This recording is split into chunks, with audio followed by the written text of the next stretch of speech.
Everyone, welcome back to my channel. In this tutorial, you will learn how to create a Google Ads account.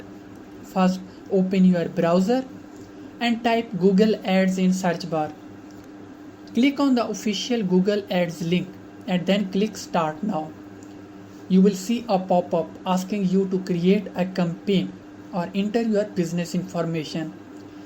If you want to skip setting up a campaign right now, click on Skip Campaign Creation.